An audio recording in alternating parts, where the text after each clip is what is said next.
El agua de la piscina brillaba como un espejo roto bajo el sol abrasador de cutis. Diego, con el corazón latiendo despacado, sintió que el mundo se detenía cuando Alvaro le rozó la mano al pasar una botella de agua. ¿Estás bien, Diego? Pareces perdido, dijo Alvaro, con esa voz grave que siempre lo hacía estremecer. Habían pasado el verano entero en esa rutina. Escapadas a la piscina municipal, risas compartidas bajo el sol, miradas que dicen más de lo que ambos se atrevían a pronunciar. Diego, de 25 años, con su cabello castaño revuelto por la brisa marina, había sentido algo por Alvaro desde el primer día que se conocieron en la Universidad de Sevilla, hace 3 años. Alvaro, 2 años mayor, con su piel clara y ojos oscuros que parecían guardar un secreto, siempre había sido un enigma. Eran amigos, sí, pero cada ros, cada broma, cada silencio compartido era como una chispa que amenazaba con incendiarlo todo. Ese día, sin embargo, algo era diferente. Diego lo sintió en el aire, en la forma en que Alvaro evitaba su mirada mientras se sentaban al borde de la piscina, con los pies sumergidos en el agua fresca. ¿Te pasa algo? Preguntó Diego, tratando de sonar casual, aunque su voz temblaba. Alvaro abrió la boca para responder, pero un ruido los interrumpió. El crujido de la puerta metálica de la piscina al abrirse. Un hombre desconocido entró, alto, de unos 30 años, con el cabello oscuro y una cicatriz que le cruzaba la ceja izquierda. Sus ojos recorrieron el lugar con una intensidad que hizo que Diego se estremeciera. ¿Quién es ese? Murmuró Diego, sintiendo un nudo en el estómago. Alvaro no respondió. Su rostro se tensó, como si reconociera al extraño. El hombre, vestido con una camiseta negra ajustada y un banador azul, caminó directamente hacia ellos. Alvaro, dijo con una voz profunda, casi acusadora. Tenemos que hablar. Diego sintió que el suelo se desvanecía bajo sus pies. ¿Quién era este hombre? ¿Y por qué miraba a Alvaro como si le perteneciera? La piscina, que hasta ese momento había sido su refugio, se convirtió en un escenario de tensión. Diego no podía apartar los ojos del desconocido, cuyo nombre, según supo después, era Rol. Había algo en su presencia, una mezcla de carisma y amenaza, que llenaba el aire de electricidad. Alvaro se puso de pie, su cuerpo rígido. No aquí. Dijo, con un tono que Diego nunca había escuchado antes. Frío, casi temeroso. Rol sonrió, pero no había calidez en su expresión. No te hagas el difícil, Alvaro. Sabes que no me ir hasta que hagas lo que prometiste. Diego frunció el seno, confundido. ¿Permiso? ¿Qué estaba pasando? Alvaro dio un paso hacia Rol, dejando a Diego atrás. Y susurró algo que Diego no pudo escuchar. El corazón de Diego latía con fuerza, no solo por la confusión, sino por el miedo de que algo entre él y Alvaro, algo que ni siquiera había tenido la oportunidad de florecer, estuviera a punto de romperse. Diego, espera aquí. Dijo Alvaro sin mirarlo, su voz cortante. Diego quiso protestar, pero las palabras lo atrayeron en la garganta. Observó como Alvaro y Rol se elevaban hacia un rincón de la piscina, cerca de los vestuarios, donde las sombras de los olivos cercanos proyectaban figuras inquietantes en el suelo. Diego se quedó solo, con el agua lamiendo sus tabillos, Ciniendo que el mundo que había construido con Álvaro se tambaleaba. Mientras los minutos pasaban, Diego intentó calmarse. Recordó la primera vez que había sentido algo por Álvaro, en una clase de literatura española, cuando Álvaro recitó un poema de Lorca con tanta pasión que Diego sintió que el aire se volvía más denso.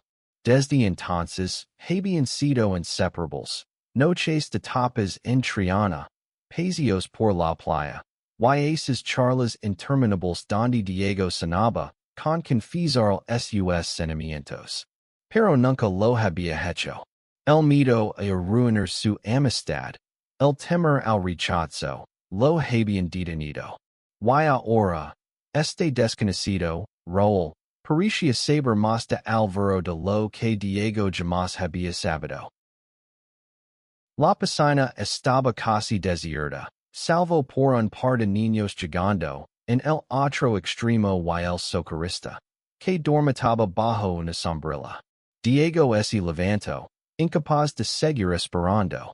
Camino hacia los vestuarios, con el corazón en la garganta, decidido a entender que estaba pasando. Al acercarse, escuchó fragmentos de la conversación entre Álvaro y Raúl.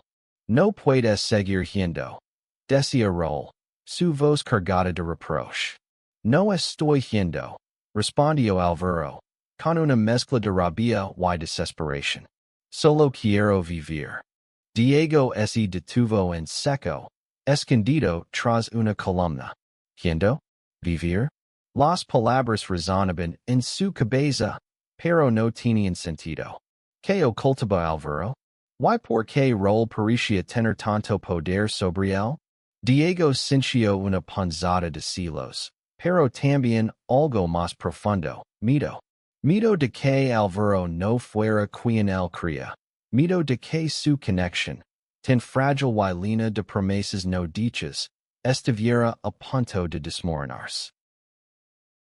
Cuando Álvaro y Raúl regresaron, Diego fingió estar mirando su teléfono.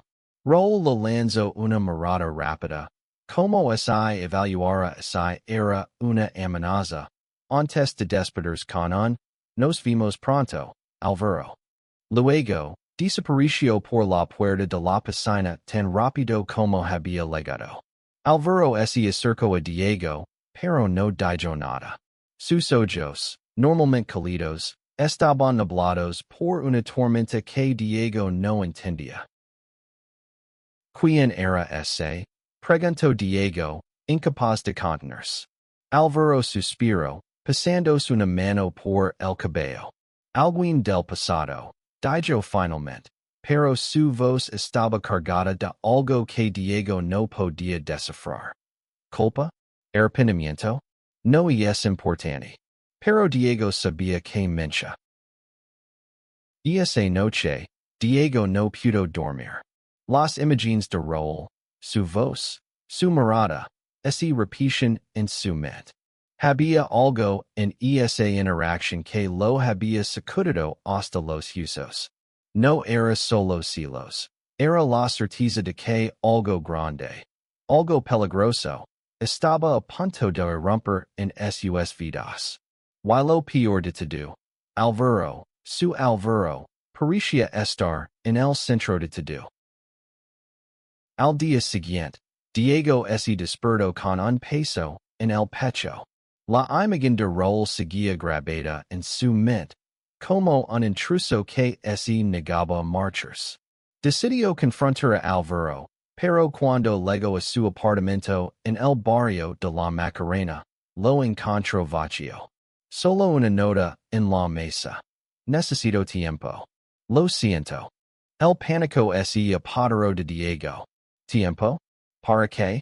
La nota no explicaba nada, pero las palabras de Raúl resonaban en su cabeza. No puedes seguir yendo. Diego sintió que el suelo se abría bajo sus pies. Álvaro estaba yendo. ¿De qué? ¿De él? ¿De Raúl? ¿De sí mismo? Sin pensarlo, Diego tomó su bicicleta y pedaleó hasta la plaza donde solían reunirse. Cuidas, con sus calles estrecas y sus casas blancas banadas por el sol, parecía burlarse de su ansiedad. Preguntó a los vecinos, a los camareros de los bares cercanos, pero nadie había visto a Álvaro. Finalmente, agotado, se sentó en un banco frente al mar, mirando las olas romper contra las rocas. Fue entonces cuando su teléfono vibró. Un mensaje de un número desconocido. Si quieres saber la verdad sobre Álvaro, ven a la playa de la Caleta esta noche. 10 p.m. ven solo. El corazón de Diego dio un vuelco. ¿Era rol? O alguien más. La tentación de ignorarlo era fuerte, pero la necesidad de entender que estaba pasando era más grande. A las 10 en punto, Diego estaba en la caleta, con el viento salado revolviendo el cabello. La playa estaba desierta, salvo por una figura solitaria junto a las rocas. Era rol. Sabía que vendrías, dijo, sin volverse. Su voz era calma, pero había una corriente de peligro en ella. Diego se acercó, con los puños apretados. ¿Dónde está Álvaro? ¿Qué quieres de él? Raúl se giró, y por primera vez, Diego vio algo más en sus ojos. No solo amenaza, sino dolor. Álvaro y yo tenemos historia, dijo Raúl, eligiendo sus palabras con cuidado. Hace años, éramos más que amigos. Pero él tomó una decisión que lo cambió todo. Diego sintió que el air se volvía espeso. Álvaro y Raúl, amantes. La idea lo golpeó como un puñetazo, pero también encendió una chispa de comprensión. Las miradas esquivas de Álvaro, su reticencia a hablar de su pasado todo empezaba a encajar. ¿Qué decisión? Preguntó Diego, su voz apenas un susurro. Raúl lo miró fijamente, como si evaluara si podía confiar en él. Álvaro no es quien crees, dijo finalmente. Hace 3 años, hizo algo que no puede deshacer. Y ahora, alguien más lo sabe. Diego frunció el seno, confundido. ¿Alguien más? ¿Quién? Raúl no respondió directamente. En cambio, sacó un sobre del bolsillo y se lo entregó. Lilo. Pero prepárate, porque no te voy a gustar. Diego abrió el sobre con manos temblorosas. Dentro había una carta, escrita a mano, con la letra de Álvaro. Las palabras eran un torbellino de confesiones, un accidente, una noche de barracara, una peli que terminó mal. Álvaro había estado involucrado en algo oscuro, algo que lo había obligado a dejar Madrid y empezar de nuevo en Cuidas. Diego sintió que el mundo se derrumbaba. Álvaro, su Álvaro, un fugitivo, un mentiroso. Pero mientras leía, también vio el remordimiento en cada línea, el peso de la culpa que Álvaro cargaba. La carta terminaba con una súplica. Si alguien lee esto, por favor, no me juzgues. Solo quería empezar de nuevo. Raúl observó a Diego en silencio. El te quer, sabes, dijo al fin. Por eso no te ha contado nada. No quería arrastrar de esto. Diego sintió las lágrimas quemar los ojos. Quería odiar a Raúl, quería odiar a Álvaro, pero todo lo que sentía era un amor abrumador mezclado con miedo. ¿Qué quiere alguien más? Preguntó Diego, su voz rota. Raúl suspiró. Dinero. Silencio. Si Álvaro no lo entrega, todo saldrá a la luz. Diego apretó el sobre contra su pecho, como si pudiera proteger a Álvaro de su pasado. Pero sabía que no era tan simple.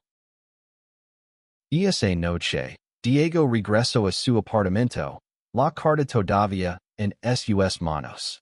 No podía dejar de pensar en Álvaro, en la forma en que sonría cuando estaban juntos. En como susd dos ese Rosaban al compartir una cerveza. ¿Era todo una mentira? No, no podía creerlo. Había verdad en esos momentos. En las miradas que compartían, en el calor de su risa. Decidió que encontraría a Alvaro, sin importar lo que costara. Pero primero, necesitaba respuestas. ¿Quién estaba detrás de esto? ¿Y hasta dónde estaba dispuesto a ir para proteger al hombre que amaba? Diego pasó los días siguientes buscando a Alvaro. Recorrió cada rincón de Cutas, los bares de la Alameda, las calles empedradas de El Populo, incluso la universidad donde habían estudiado juntos. Pero Alvaro parecía haberse desvanecido. Cada noche, Diego relía la carta, buscando pistas, tratando de entender al hombre que había creído conocer. Una tarde, mientras tomaba un café en una plaza, su teléfono vibró de nuevo. Otro mensaje anónimo. Si quieres verlo, ven al puerto mañana al amanecer. No hagas preguntas. Diego sabía que era una trampa, pero no tenía otra opción. Alvaro estaba en peligro, y él no podía cuidarse de brazos cruzados.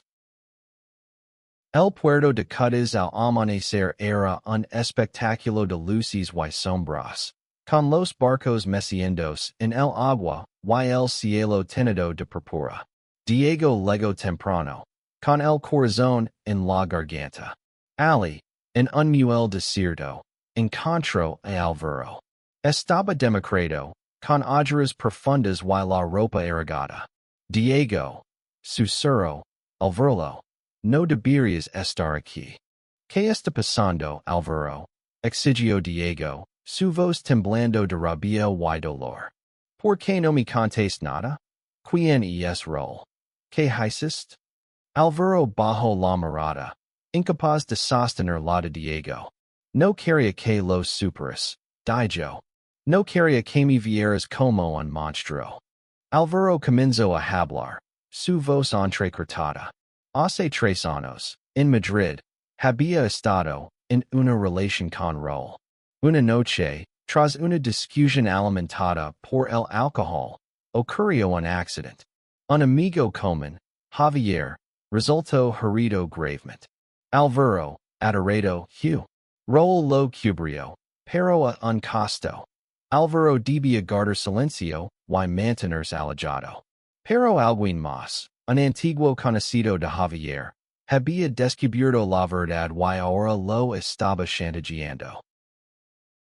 Diego escuchaba, dividido entre el shock y la compasión. ¿Por qué no me lo dijiste? Preguntó, con lágrimas en los ojos. Alvaro lo miró, vulnerable como nunca. ¿Por qué te amo, Diego? ¿Why no quería perderte? Esas palabras golpearon a Diego como una ola.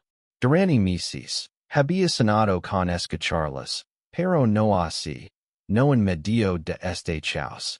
Sin pensarlo, tomó la mano de Alvaro. No vas a perderme, dijo, con una firmeza que no sabía que tenía. Pero tenemos que enfrentar esto juntos.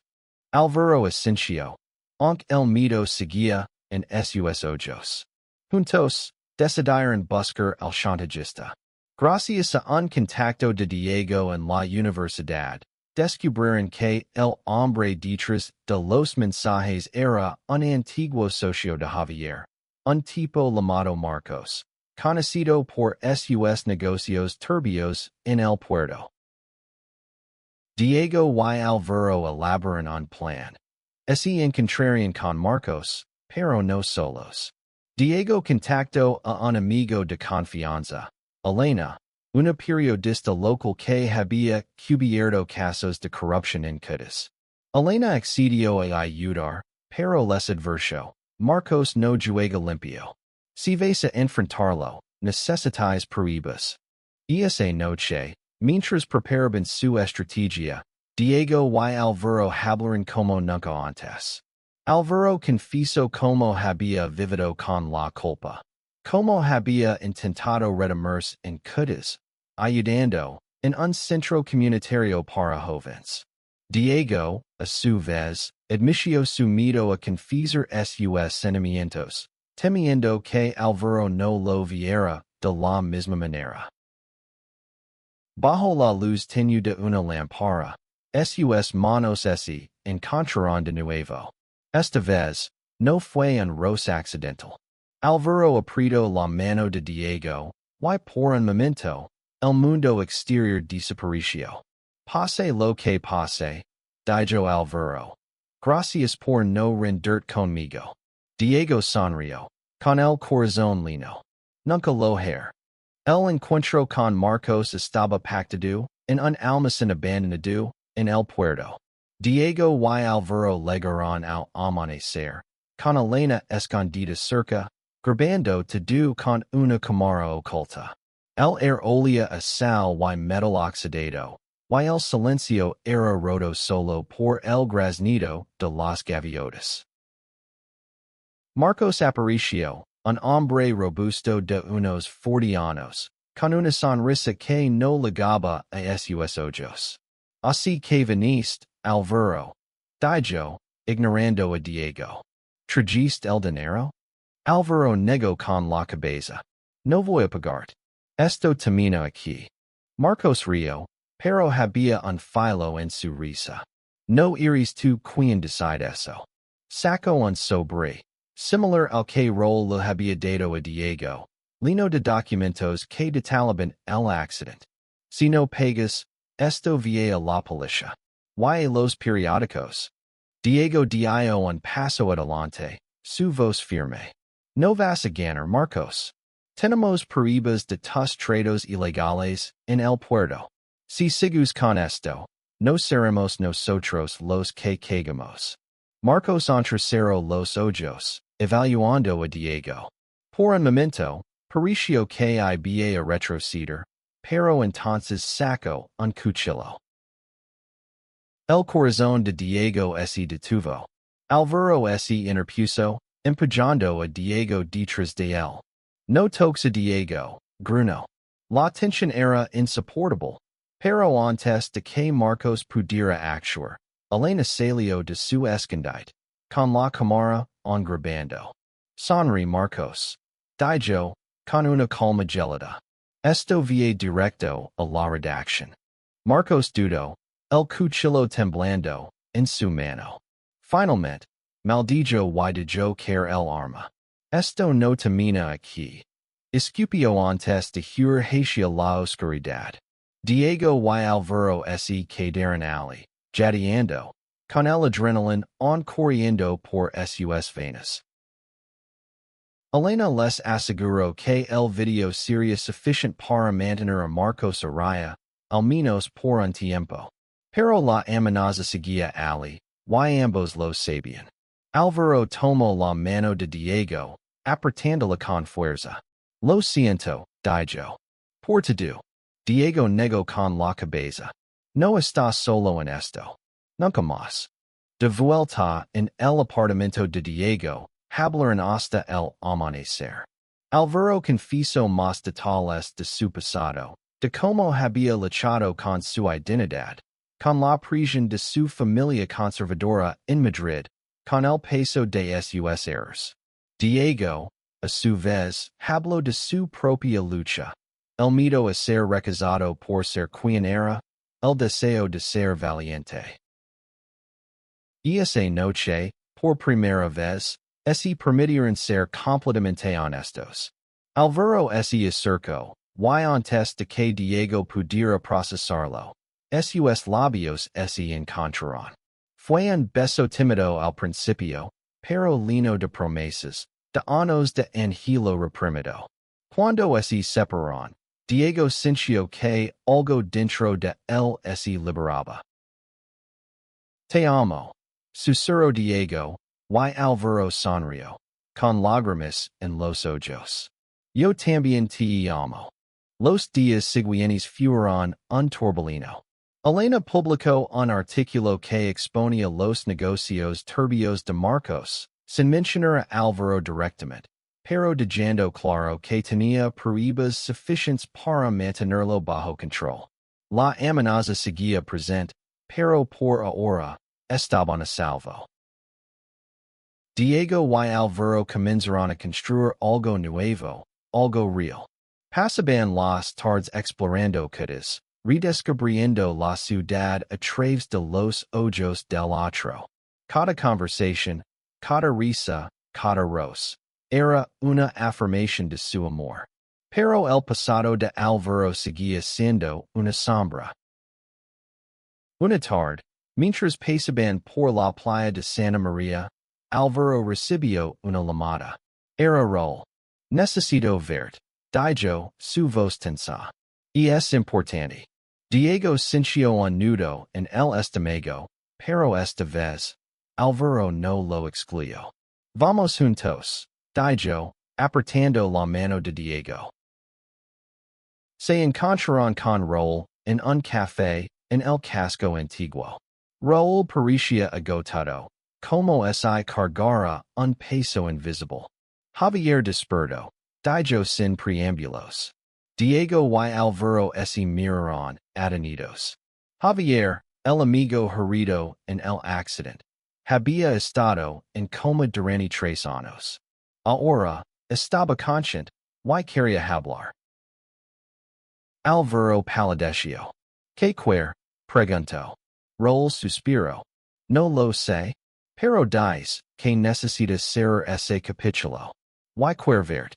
Diego sintió el miedo en la voz de Alvaro, pero también vio su determinación. Ayer, dijo Alvaro. Pero no solo. Miró a Diego, y este sintió. El viaje a Madrid fue silencioso, cargado de emociones. Diego no podía dejar de pensar en lo que significaría este encuentro. Y si Javier culpaba a Alvaro. Y si todo se desmoronaba. Pero cuando llegaron al hospital, encontraron a un Javier frágil, pero no lleno de aire. Alvaro, dijo Javier, con voz débil. No te culpo. Fue un accidente. Todos cometemos errores esa noche. Las palabras fueron como un bálsamo para Alvaro, que rompió a llorar. Diego lo abrazó, sintiendo el peso de años de culpa dissolverse.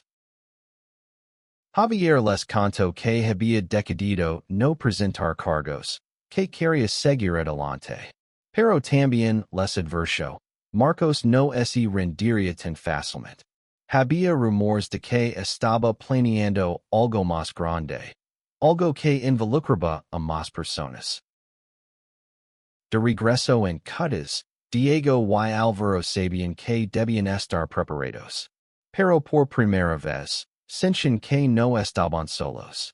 Tenían a Elena, a Raúl, que a pesar de todo había demostrado ser un aliado, y sobre todo, así tenían el uno al otro. La vida en Cádiz retomó un ritmo extraño, una mezcla de calma y tensión. Diego y Alvaro intentaban disfrutar de su relación, pero la sombra de Marcos seguía allí. Elena les mantenía informados. Marcos había desaparecido del radar, pero sus contactos dicen que estaba planeando algo en el puerto, algo relacionado con un cargamento ilegal. Diego, que nunca había sido valiente por naturaleza, sintió que algo dentro de él había cambiado. No podía dejar que el miedo controlara su vida, en la de Alvaro. Juntos, decidieron colaborar con Elena para exponer a Marcos de una vez por todas. Con la ayuda de Raúl, que conoce los círculos oscuros de Madrid, descubrieron que Marcos estaba trabajando con una red de contrabandistas. Elena planeó una operación encubierta, grabar una entrega en el puerto y entregarla a las autoridades. Pero el plan era arriesgado. Si algo salía mal, todos estarían en peligro. La noche de la operación, Diego y Alvaro se escondieron en un almacén cercano al puerto, Con Elena y rol vigilando desde otro punto. El aire estaba cargado de tensión, y Diego no podía dejar de mirar a Alvaro, temiendo que esa fuera la última vez.